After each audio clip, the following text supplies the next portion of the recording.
Welcome to the American Conservation Experience podcast. Get ready to meet the inspiring individuals who are the driving force of conservation projects across the country. From the towering peaks of our national parks to the vital ecosystems of our wildlife refuges and beyond, we'll introduce you to the dedicated people who are making a tangible difference. Join us as we shine a light on the often unsung heroes who build and maintain our trails, revitalize crucial habitats, and so much more, all powered by the energy and commitment of thousands of young adults. So let's dive in and explore the world of conservation together. Thanks for joining us. Hi everyone, welcome to an episode of American Conservation Experience. My name is Elyse Cogburn, and I am joined by my lovely co-host Dave Bastian. Thanks, Elyse. I'm super excited to join you today to talk to two of our illustrious alums. On today's episode, we'll be talking about ACE's EPIC program and are joined by two ACE alumni members. Our first ACE alumni member is Evan Williams. Evan's first job in the outdoor world was as a naturalist at Delaware State Parks. From there, he became a volunteer leader of Outdoor Afro, a national organization whose goal is to celebrate Black joy and create moments for Black people to experience nature together. Evan served a year with ACE in 2022 as a public programming member at Jupiter Inlet Lighthouse in Florida with the Bureau of Land Management, and he absolutely loved his experience. With some stints here and there working with the Grand Teton National Park and City Kids Wilderness Project in Wyoming, his current role is that of an expeditions program director at Urban Promise, where he leads children of color into the outdoors. Evan enjoys hiking, swimming, kayaking, paddleboarding, rock climbing, basically everything and anything in the outdoors except the allergens. In both his professional and personal life, outdoor recreation and conservation is something that he is intentional about, as he realizes during times like these, the only thing that doesn't close is nature. It's still here, it still works, and it's still for everybody to enjoy. Evan, thank you so much for joining us today. Elyse, thank you so much. I'm not sure if you can see me, but I am blushing very much. So kind. Thank you, Evan. All right, Jeanine Hasty is our next guest. With a background in art, graphic design, and marketing, Jeanine has had a lasting impact with ACE. Jeanine Hasty first began her journey here at ACE, first as a crew member, then transitioning into an EPIC position, and finally rounding out her experience working with ACE staff members on our communications and marketing team. She now works full-time in marketing out of Boone, North Carolina. When she's not behind the screen creating beautiful, impactful art, she enjoys hiking, climbing, mountain biking, or really anything outside. Jeanine, thank you so much for joining us today. I'm super stoked to be here. Thanks for having me. All right. Before we dive in, Dave, as an EPIC director, do you mind sharing what EPIC is about? Yeah, absolutely. Thanks, Elyse. So the EPIC program is a chance for young emerging professionals to work side by side with agency mentors in conservation work such as trail, invasive weed removal, or habitat restoration, but also some of the things you might not think of, like graphic design or event planning. Ideally, these folks are emerging from their role with a very good feel of how public land agencies work, what these public lands professionals do, and in a lot of cases, a career pathway into employment with those agencies. Thank you so much for sharing that, Dave, and helping set the scene for our guests. So let's dive in. Evan, let's begin with you. What first sparked your interest in working with our public lands and conservation? Yeah, so I had my foot in the door with the state parks here in Delaware, and I've never really been to a national park at that moment in time. We have one here in Delaware, but it's more on the historical side. And then in Philly, there's the Liberty Bell, things like that. But I really wanted to dive into the bison, the big places, the beautiful scenery, all that kind of stuff. So what sparked my interest was that, don't get me wrong, I love Delaware, first state, all that good stuff. But I really wanted to expand my horizons. And so I'm looking for different places to see where I get my foot in the door. And so when I looked online to do a little research, ACE was here, ACE was there. Basically, anywhere that was outside of my zip code, I loved for that to happen. And there we go. And here we are, how many years later and how many different places you've lived and worked. And we'll get into that. But I love, Evan, that you did that classic, you looked west. Yeah. I also love those cities in the east, but there's something pretty magical about the vast open spaces out here in the west. So love to hear that you came out here. Can't wait to hear more about that. Now we're going to turn it over to our second guest, Jeanine Hasty. Jeanine, you had a rather different experience, I suspect. You didn't work for a public agency. You actually worked right here for ACE's own communications and marketing team. Tell me a little bit about that. That's fascinating. Yeah, I think it is funny. I've done all of the routes in ACE that I could have. And I was in my Epic position and I was looking for another graphic design or some kind of marketing media. And I saw on the ACE website that there were staff positions open. So I looked into that and I think I still had some connections on the inside from either crew or Epic. And yeah, so I think I served for like a full year on staff. It was great.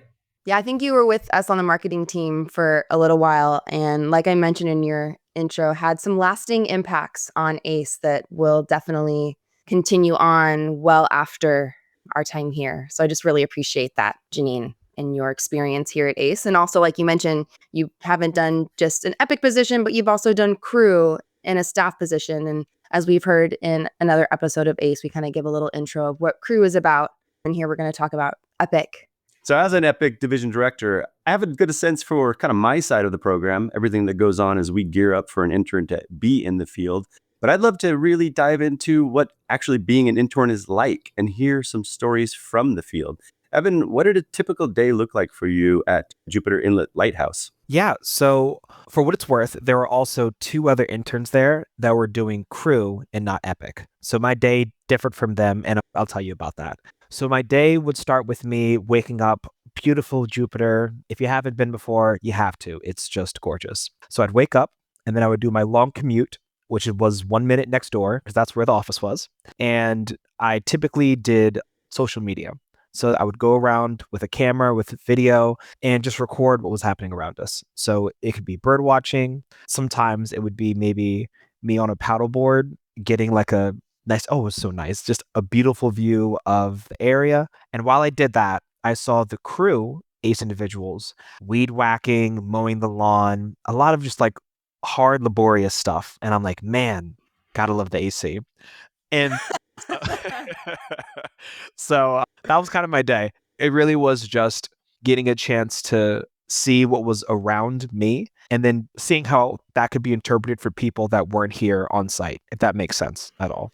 Completely. That makes total sense because I can say a little fun fact is when I first joined ACE, Evan was actually my member. I was Evan's member manager. I worked in the Epic BLM and Forest Service. And one of my very first work trips was actually out to Jupiter Inlet to visit Evan and the other ACERs out there. And I can attest, if you have not been to Jupiter Inlet, you have to go. It is 10 out of 10. Honestly, and you wouldn't know this little tiny area is there and it's being preserved. And I can also attest to Evan's paddleboarding skills. We paddleboarded with manatees. We went through mangroves. Evan did a beautiful job of sharing with me exactly what was going on at Jupiter Inlet and really the experience that all of them were having. And also, Evan did also take me to a Zumba class, of course, conservation related, but I still think about that Zumba class frequently. I actually do a couple Zumba classes here in Portland, Oregon. Thank you very much. But yeah, but I will say that trip was one of the most memorable. I mean, it was a quote unquote work trip, but was it really? Was it when you're paddleboarding? Come on. I'd say yeah. Totally. Definitely was a work trip. Thank you, boss. Awesome. Let's flip it over to Jeanine now. So out of all of the different positions that you held at ACE, do you have any really standout memories from a position or a project that you worked on with your time at ACE? Oh, that's a good question. I think a project that has like ended up coming like back around multiple times is for the Epic position. I was working with the Denver Service Center on their publications team. So I was working on these like huge documents, like bigger than I had ever done before. And one of them was called a Wild and Scenic Rivers Report.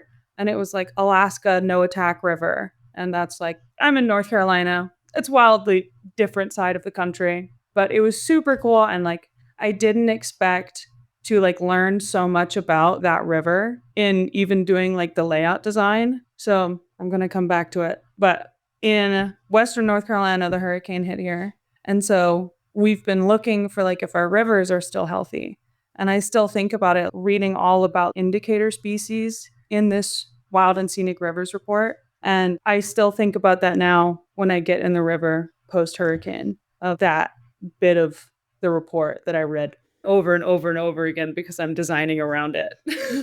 Yeah. That's So- kind of wild to think about something so far away geographically, yet still impacts you locally where you're at, years later. Yeah. I mean, that was really cool to kind of learn more about like healthy rivers in a wild scenic area, but it still translates to where I live and just down the road and this big river system.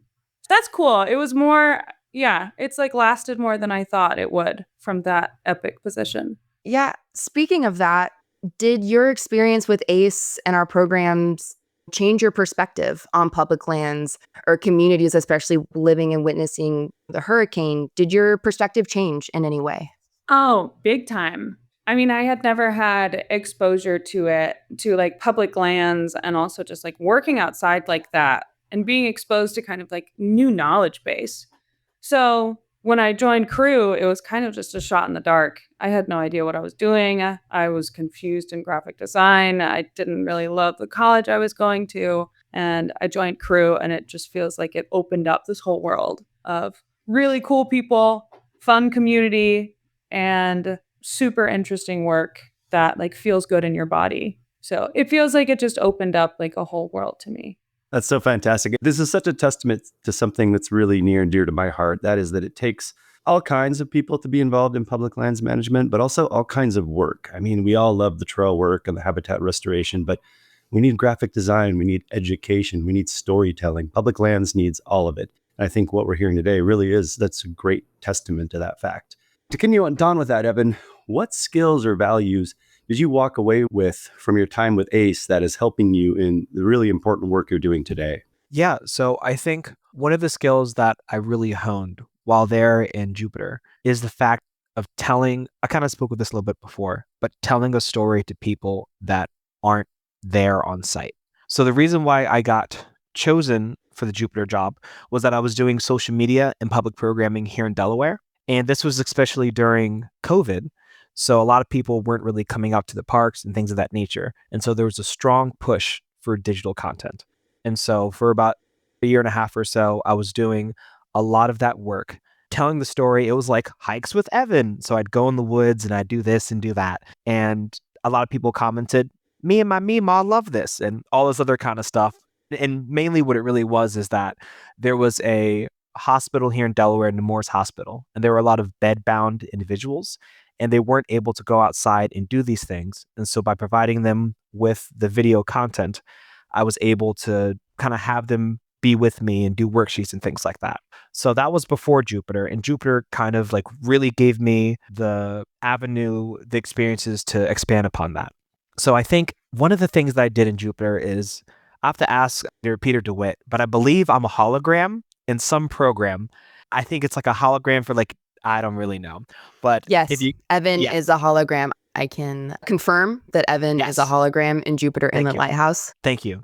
Yeah. I pop up in some sign doing that. So it's really cool. So that work really gave me the chance to figure out, okay, Evan, how do you talk to your audience if they don't know where you are? They're not familiar with the place. And what do you want them to get from the experience? And so now in my current role, I take my students out on these different outdoor recreation trips. And of course, I want the kids to have a good time, but I want donors and family members, anyone to see the awesome work we're doing.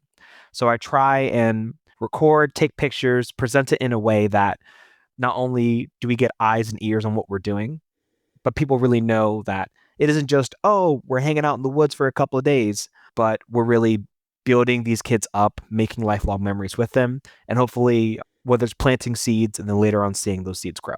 That's beautiful work. I love the ability to help translate some of those skills to affect and impact a different population and really hone in on that youth. And since we're on this topic of youth, speaking of the youths, Evan, do you have any advice for young people interested in working in public lands or conservation? Yes, advice for the fellow youth.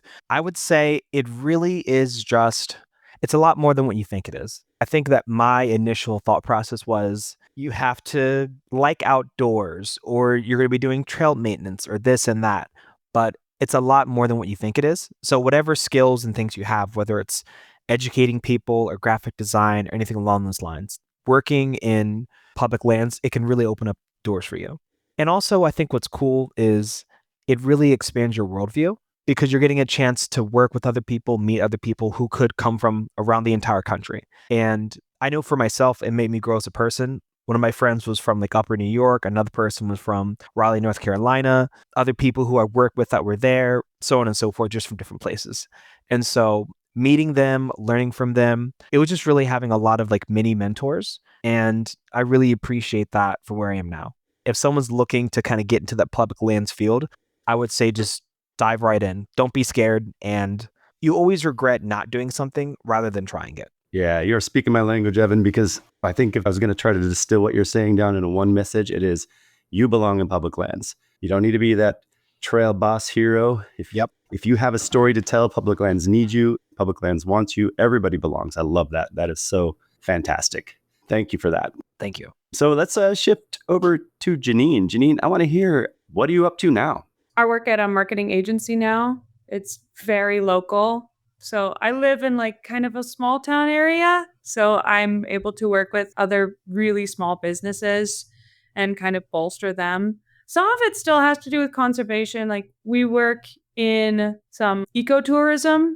So we have a lot of hikes and like recreational areas up here, and we need the money, we need the tourism. So my goal is to still like put out like, hey, here's this hike. And now I get to add a little bit of flair in those captions with, hey, and here's some L&T messages. And hey, here's some resources for how to check if this trail condition is good. And like, here are some trail maintenance ideas. So I get to put a little bit of that messaging in there. So that's fun. I like that about my job now. And yeah, I just hit a year at the new job and it's just kind of getting better. That's awesome. I love that here at ACE and in the Conservation Corps world, we aren't just churning out public lands managers, we're also churning out public lands lovers who are spreading that gospel of public lands. Somebody once said that it was America's best idea. And here you are out there spreading that best idea in so many great ways. It's the best. Everybody's preaching the public lands. That's right. Everybody needs to be preaching the public lands. We don't just need public lands managers, we need public lands lovers. So tell me, how did your ACE term prepare you for what is essentially really a jump into the private sector? Talk a little bit about that. I think it was exposure into working with different kinds of people. Like I'd never been able to talk to stakeholders or like higher management. And lucky me, I was able to meet the ACE CEO and all those people. And I feel like I worked with them long enough that I was able to get some of those nerves out. And ACE staff is just so friendly and they're just really cool people to work around. So I feel like they just helped me warm up into being able to talk to clients. And now I'm pitching decks to potential clients. So building confidence, I'd say. Crew did that, Epic did that, and staff did. It's build up that confidence of, okay, here's what I need to do in order to feel good in the work that I'm going to do, to come in with confidence, to do a good job. Oh, yeah. I can attest, Jeanine, you are one of the most talented people I have worked with in terms of communications and marketing and your creative mindset and your ability to brainstorm and collaborate with our social media manager, Emma Hartlob. It was really inspiring and really fun to watch you two work and see the creative projects that you two came up with. And I love the takeaway of being able to pivot communication to different audiences.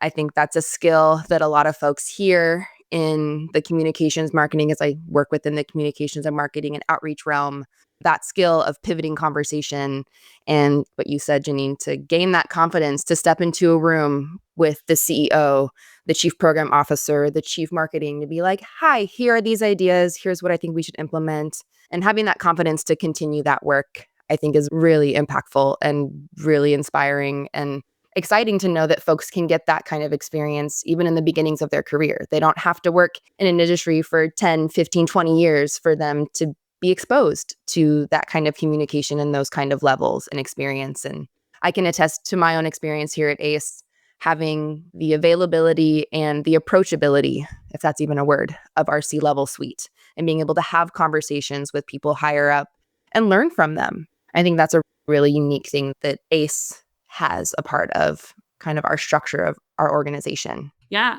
Another thing I would add, I feel like these random seasonal jobs that I picked up at random in between summers of college, I never thought that it would go into like something that I was actually working for a career. And I feel like that's something that I've taken away is do those random summer seasonal jobs because they could overlap later. And now I've found that random things and from high school or college now are kind of coming full circle. So do it and it's fun and it's worth it. And like Evan said earlier, it expands your worldview and you're just more prepared to do something different later in your life. Oh, yeah, I can attest. I've had so many different side jobs in customer service. I built cabinets for a little while before I got into conservation. And every single industry and every single job that I worked in, I was shocked at how it translated into conservation.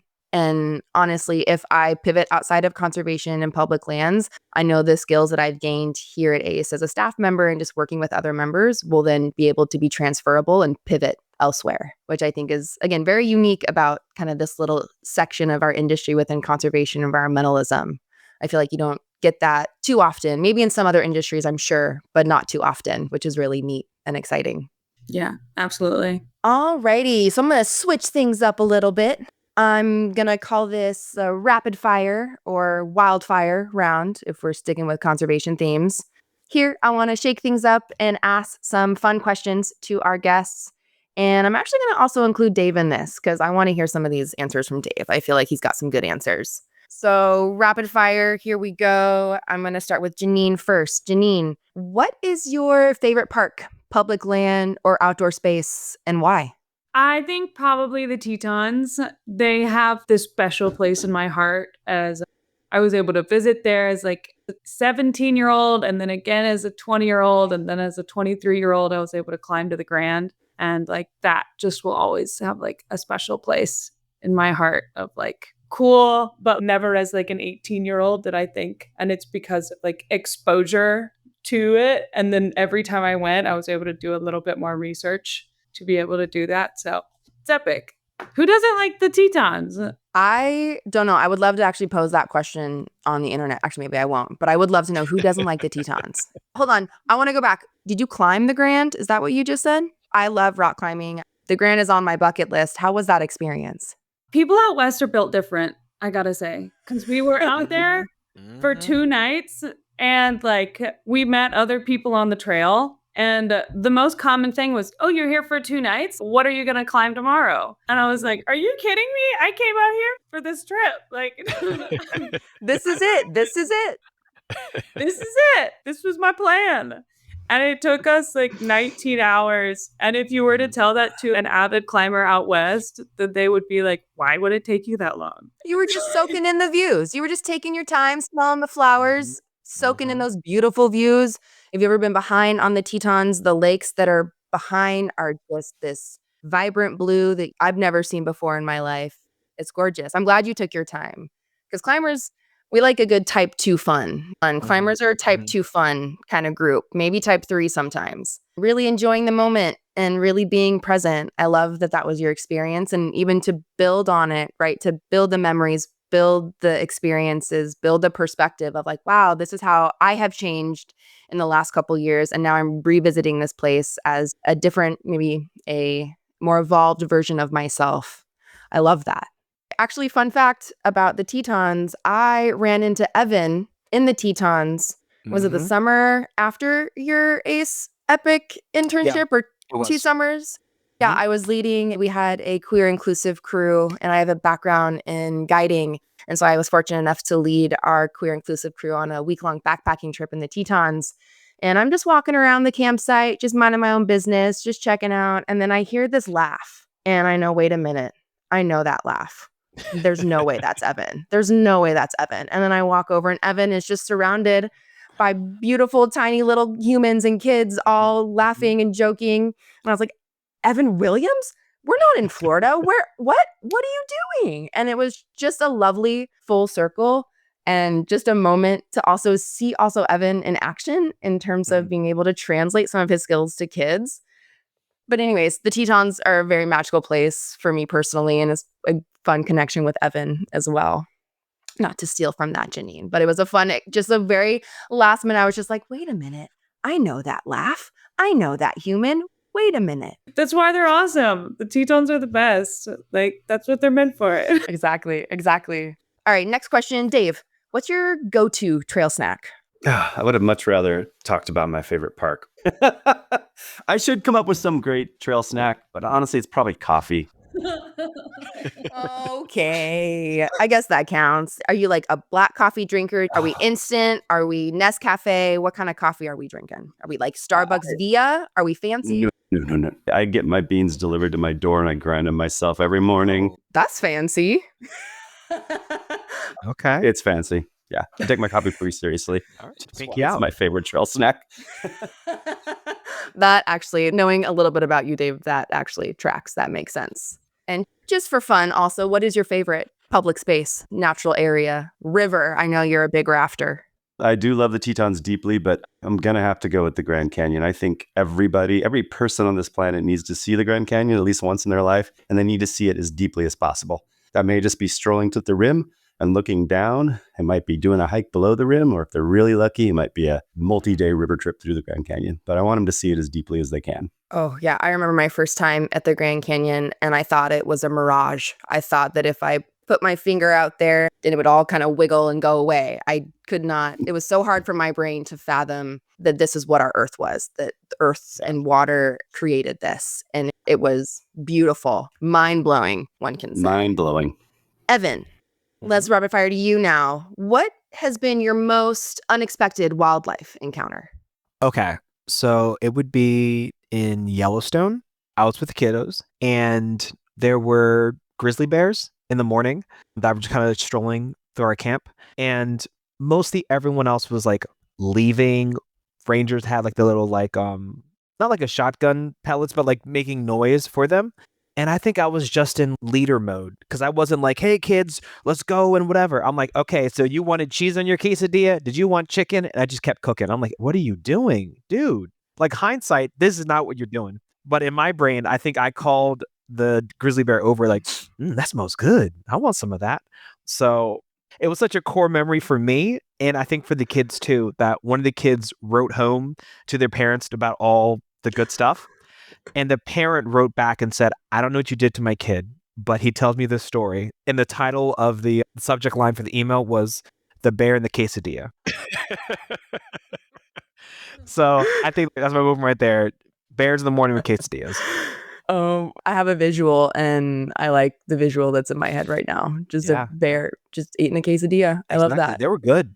I love that. All right, one last question for our wildfire rapid round. I want both Evan and Jeanine to answer this question. And we'll start with Evan. What is one word to describe your epic internship?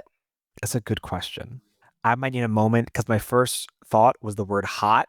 Because girl, bro, like a summer in Florida, it's hot. I'm melting. Let me think of something that isn't about the temperature. Yeah. Jeanine, do you have an answer? One word to describe your epic internship.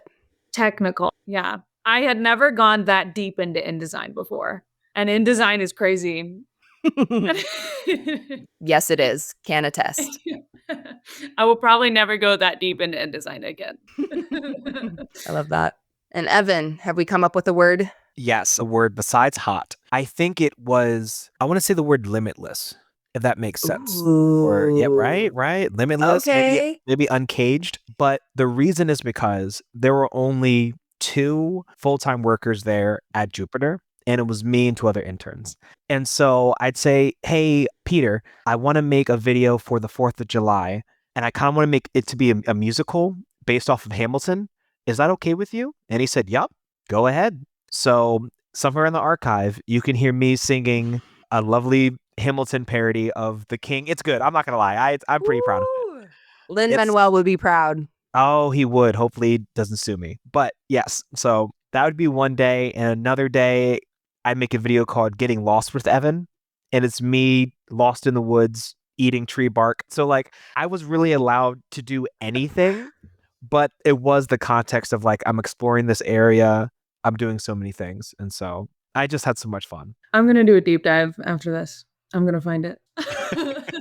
You got to look 2022 and then Okay. Yes. Something O and A. Okay. I forget what it's called. Yes, it's good stuff. Homework. I love talking to you all. Your passion for public lands comes through so strong. Your love of public lands comes through so strong. Your love of conservation. But I think what I'm going to take away most from this conversation is that you're both still out there sharing that passion, that love with others and bringing people to this world. And that warms my heart. I'm not going to lie. So I'm going to close out with one more question, and we're going to ask all our guests this question. It's a question that I really love. In your opinion and experience, what does success look like in conservation 50 years from now? Jeanine, how about you start, and then we'll go to Evan. Success in 50 years. I think it would look like more people having spent time and like accessibility in the outdoors to know its impact and like their personal impact to like everybody would have a personal drive to protect it. Accessibility. I love it. Yeah. And also creating that personal stake. I think that's a pivotal kind of pillar when we're talking about environmentalism or conservation or whatever word you want to use for that umbrella term. But creating that personal stake, that why for someone, I think can be really impactful and really powerful. Evan, what does conservation look like 50 years from now to you?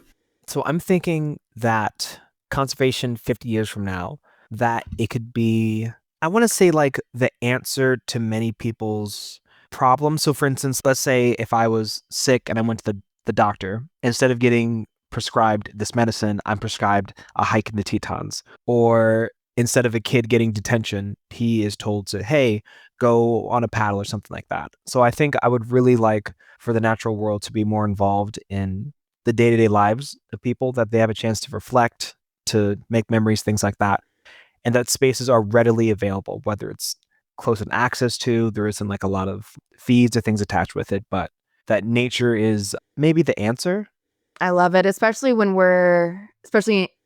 can't not talk about technology and the technological age and the rise of AI and all of these different, softwares and tools and resources.